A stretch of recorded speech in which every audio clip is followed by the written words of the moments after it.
बिस्मिल्लाहिर्रहमानिर्रहीम। अस्सलाम वालेकुम व्यूअर्स। आज की वीडियो में बात करेंगे एक नेचुरल प्रोसीजर के बारे में, एक नेचुरल ट्रीटमेंट के बारे में जो बहुत सारी गर्ल्स के लिए बहुत इंपॉर्टेंट है जिनको हार्मोन्स के इश्यूज़ हैं। पीरियड्स रेगुलर नहीं आते या बहुत पेनफुल पीरियड्स आते हैं, स्कैंटी पीरियड्स आते हैं। स्कैंटी मीन्स के बहुत लेस पीरियड्स आते हैं, उनको फ्लो ठीक नहीं होता, उनको इसकी वजह से फर्टिलिटी इश्यूज़ भी होते हैं हार्मोन्स की वजह से। ना साइकिल सेट होता है, कई कई महीने पीरियड्स नहीं आते। पॉलीसिस्टिक ओवेरियन सिंड्रोम पीसीओएस का प्रॉब्लम रहता है, हार्मोन्स की वजह से एक्ने होते हैं फेस पे बहुत ज़्यादा।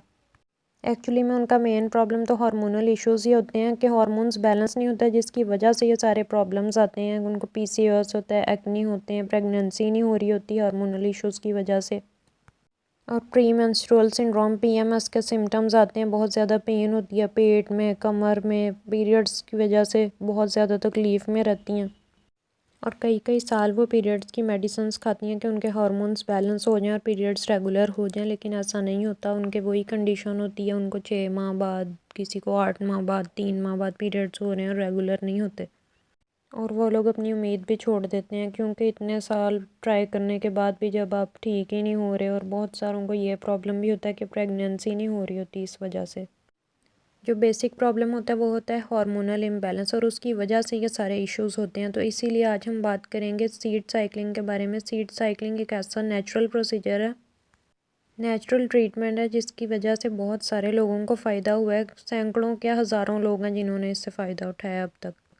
तो जिन लेडीज़ को भी ऐसे इश्यूज़ हैं जो हमने पहले डिस्कस किए हैं, तो वो सीड साइकिलिंग ज़रूर ट्राई करें। अगर उन्होंने एलोपैथिक मेडिसिन ट्राई की है या नहीं भी की, तो उनको ये एक दफ़ा ज़रूर ट्राई करना चाहिए, क्योंकि इसकी सबसे बड़ी वजह यह है कि ये एक नेचुरल ट्रीटमेंट है। अब देखते हैं कि सीड साइकिलिंग में आपने करना क्या है।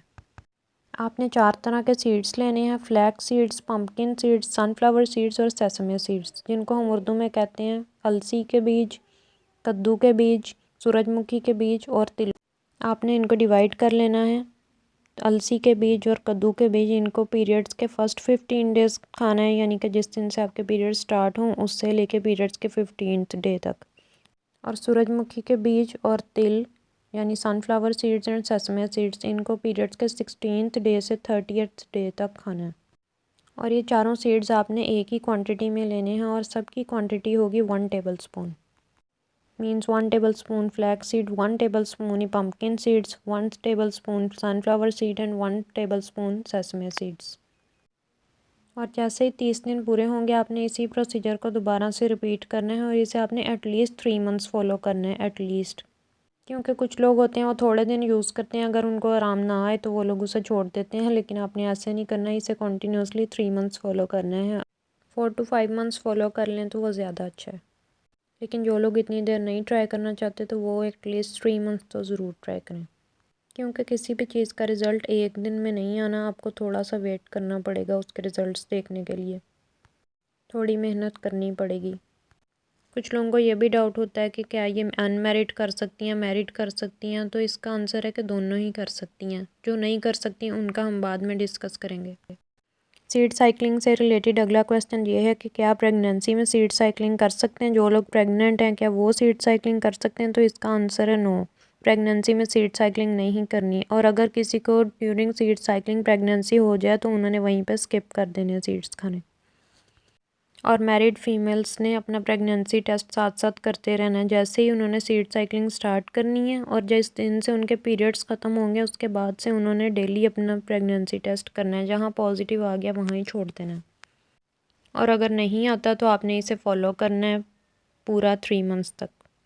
कुछ लेडीज़ को ये भी डाउट होता है कि हमारे 2-3 दिन गुजर गए हैं पीरियड्स के, तो क्या हम अब स्टार्ट कर सकते हैं? तो आप तब भी स्टार्ट कर सकते हैं, उन 2-3 दिन को स्किप कर दें और फर्स्ट 15 डेज़ वाले सीड्स, फ्लैक्स सीड्स और पम्पकिन सीड्स ही खाएं, और उन्हें पीरियड्स के 15th डे तक खाएं, और उससे आगे वैसे ही फॉलो करें जैसे आपने पहला करना था। फिर 16th to 30th डे तक आपने सनफ्लावर और सेसमे सीड्स खाने हैं।